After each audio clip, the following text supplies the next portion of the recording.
as you continue to build your Nearpod lesson, you have other options as the types of slides that you can add to your Nearpod presentation. So right now we're looking at a Nearpod that I've already created, and I have a still slide on here with text and a still image, and then I also have a field trip which the students can manipulate and move around the photo. We're going to click on add a slide to add another one, and this time we're going to go over to add web content.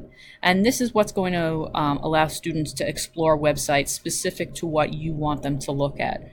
So I found a site related to the Civil War that has to do with the timeline of the Civil War, and this is designed for kids. So I'm going to copy and paste this website address.